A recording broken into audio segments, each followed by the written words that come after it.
What was your first interview? What, for the drink? No, ever. Ever. I mean, I was in local news in New Mexico, so it would have been out there. me. It would have been like the sheriff, probably was my first. I saw that. I just watched it. Shut up. Yes, I just watched it. Let's roll the clip. Dig it up. For a second, I was like, I saw it. yeah, I'm looking it up right now. You're Don't be ashamed. Why are you I'm ashamed? not ashamed. I'm just. Anchor of NBC. Look at this dude. Oh. I know, that's so bad. It's so with your vest like you're on safari. Okay, that's enough. I was like 25. So you knew what you wanted to do. I kind of, but not until then. Like, It's my heart. It warms my heart. You were determined. I was. This shows this is impressive. This You shows were perseverance. Too. You were determined. Don't be Cheers. embarrassed.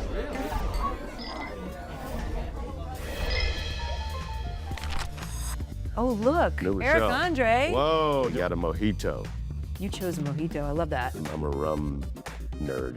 Cheers. Cheers that. to you. Thanks for I love a having me. mojito. Did I hear that you are creating a rum? yourself? Creating a rum. I'm opening up a Caribbean bar. Yeah. You are? You gotta come. You're our first customer. It's serious rum made by silly people because we're idiots. But we really care about rum. Right now, it's called Rad Rum. Eric Andre, comedian, actor. Sex mojitos, symbol, Sex symbol. rum salesman. Cheers again. Cheers. We're in the Hard Rock Hotel, New York. I want to talk about how you got here. And don't say Your in a car. car don't, service. Don't. I knew you were going to say that. It's just too. It's too low-hanging fruit. It's too easy. What do you grew up- know? You grew up in Boca Raton. Yeah, I was born in Miami. I grew up in Boca Raton. Yeah. I don't meet a lot of people from Boca Raton. Nobody's from there. It's where old people go to die. It's God's waiting room. You didn't love it. It's purgatory. It's like so boring for a kid. I'm a high stimulus guy, and I'm so People may know that about you, Eric. maybe. Maybe. I'm trying to come out of my shell. So you end up there. Your dad's from Haiti originally. Yeah. Your mom's from New York. Yeah. And they end up in Florida. My dad decided he wanted to go to med school. Then he finished at University of Miami. And Miami was very rough in the 80s, and our house kept getting broken into. So my dad, he like already escaped Haiti, and he already escaped New York in the 70s and Miami in the 80s. So he just wanted to move to like the suburb, something safe, Clean and safe. which makes sense from his perspective. But me, I was very bored growing up there. You watched a lot of TV as a kid? Yeah, and I was glued to the television. Were there inspirations at a young age? It was all cartoons. It was like Ren and Stimpy, and Beavis and Butthead, and Sesame Street. And each one of those shows has a distinct point of view, I think, You have to be really smart, I think, to do to make something really effective dumb. comedy. Yeah, I think that's true. I agree. Do you yeah. agree? 100%. I mean, you're clearly. Words to live by. I played music my whole life since I was 5. You started with stand-up bass. Pretty young, right? Stand-up bass to stand-up comedy. You go to Berkeley College of Music, right, in Boston. So you really were serious, right? I was serious about pursuing music as a, Yeah.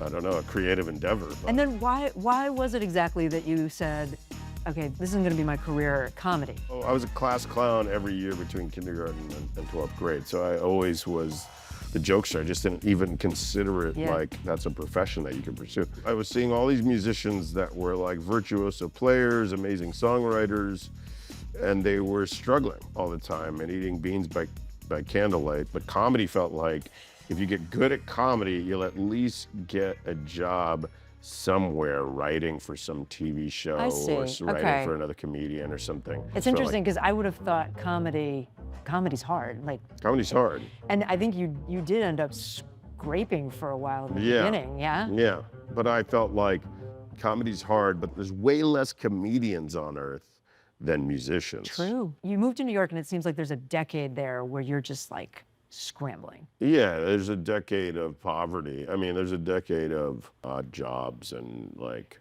scraping by until I sold the Eric Andre show. But I was in my 20s and it felt like I had the energy to live at that level. Yeah, You know yeah. what I mean? But you had the dream too, right? I had the dream, I believed in it, and I just felt like it's all about like perseverance and never giving up. Is it true that your dad tried to get you to go to law school? I studied for the LSATs for a year, and then when I got to the college in Brooklyn to take the test, I looked down at the Scantron and I like broke my pencil in half before the test started, and I got up defiantly and walked out, and I was like, I don't want to do this at all.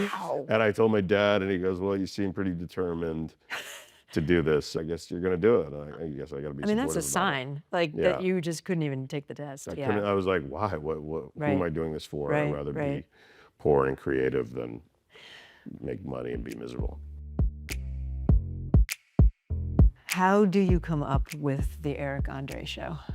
I think it's a combination of all my influences. You know, I really like Tom Green, Jackass, and Ali G show. There was this element of danger in their comedy where they were actually getting hurt or arrested or getting in trouble. So it seemed like so punk rock and high stakes. So that was a big influence. You take it and you like send it out into the universe. You send it to people who wants my show? I gave it to Comedy Central and FX and HBO. Everybody passed on it except Adult Swim. They loved it. Does somebody call you from Adult Swim? Oh yeah, I remember being in my teeny apartment and I got the news that they're gonna order a season 1, and I remember I let out this like guttural primal caveman scream at like 7 in the morning, and I like woke up my neighbor, and she came over and she was like, are you okay? Did you like fall down and hurt yourself? I was like, no, that was a good scream. I like have a job. You're screaming for joy. Yeah, after like being like completely broke. You can Because pay it the wasn't rent. just like I got it on a TV show. It was like I got my own show. I mean, Yeah. that is huge, Yeah, right? yeah. And it was like Wow. the perfect thing to show my dad, you know, almost a decade later, why I broke the pencil in half and didn't go to law school. Yeah. You know what I See, mean? Dad? Did you think people would get it? No, I actually didn't think it would last that long. I thought I This was is a like, unique show. Let's be it's a honest. unique show, and I Yeah. have a unique point of view, and I didn't think there was any commercial viability to it. Really? Yeah, I thought it was too experimental. I just wanted to make the show I wanted to make, and I was like, I'll last as long as I can last. Man, you pushed the boundaries. How much of that was all planned? Did Guests have don't know any anything. idea? We try to tell them almost nothing. Nothing. We can't prevent the guest from recognizing me when they walk out, or some guests we had to tell Okay. that it was me, but towards the end of the life of the show, we wouldn't even say my name to the publicists. Oh my We God. would say that it's a new talk show called Weekend Tonight. It That's was a fake kind of name. lying, Eric. Yeah, I'm trying to prank them. That's what a prank is. I was a little bit worried that you were going to prank me. No, I'm off the clock. Okay. I'm in your world. Okay. I mean, the night is young. If honestly you was still like, want to. I was like, does he really want mojitos? Or No, am I no, gonna no, be no. sipping like... I did put LSD in yours. So you will have a transcendental experience. Yeah. Yeah, we try to tell them almost nothing. Can I read you a quote that I found Of course. in an article from 2014? They describe your show. At its worst, it's confusing and disgusting. Attempting to get it is futile. At its best, the show warps perception and toys with conventions you might not have even realized existed while maintaining an extraordinary sense of humor. Wow, I'm flattered by that. It kind of captures it, right? Yeah, that's very sweet. Would you ever bring back the Eric Andre show? Yeah, Adult Swim, cable disintegrated. There's no Comedy Network anymore. Adult Swim and Comedy Central would take real risks on anybody that had an interesting point of view, but we're homeless in the media landscape now. So now we're trying to see if we can do the YouTube model. The only problem with the YouTube model is that it takes a good amount of startup money, and producing a television show is it's a very expensive venture. If you So had a YouTube channel, you would do stuff like you did on the Eric Andre show? yeah, I would do a talk show. I would do pranks. I would do a game show. I want to do this international travel show. Besides rum, that's my other passion. I've been to every continent. I want to get to every country before I die. So, which will be very soon. Not the dying part, the getting to every country. No, I got a couple. Doc says I have a couple weeks left. I am not a health nut. You've done quite a number of movies at this point. Is acting what you prefer? Are you still a comedian at heart? It's never about the medium to me, it's about the project. So, I mean, I just put out an album of classical music. So for me, it's like, Can we talk about that? Just, yeah. Classical music scores for movies that don't exist. Yeah. I wanted to be the nichest corner of the record store.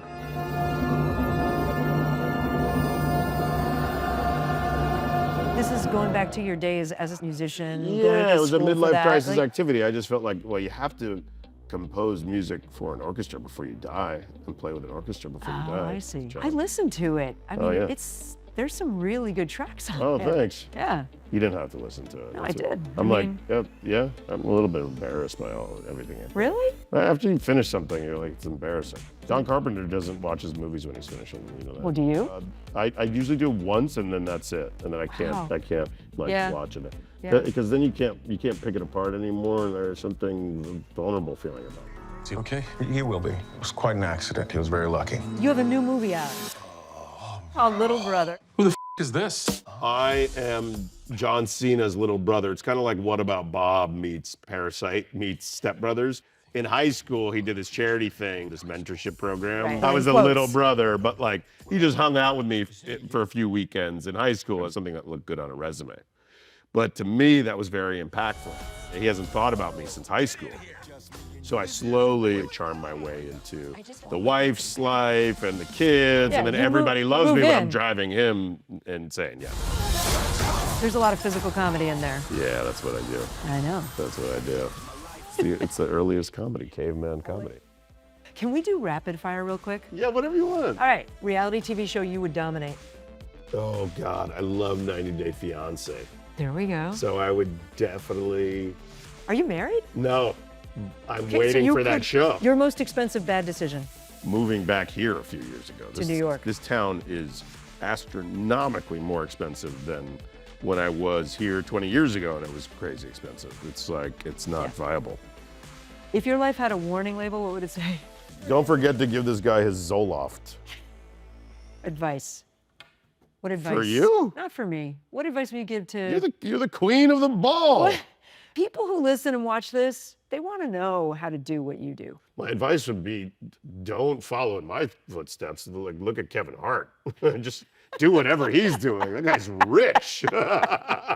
Eric Andre, you are following your heart. Okay, yes. I would say follow your heart. Always trust your intuition and go for it. The worst that you could do is fail, and it's not that bad. It's better to fail at something that you tried than something that you never tried. All the cliches are cliches for a reason because they're all true. It's 1% inspiration and 99% perspiration.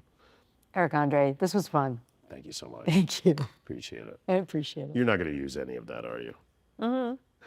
You guys weren't rolling this whole time. We were rolling the whole time.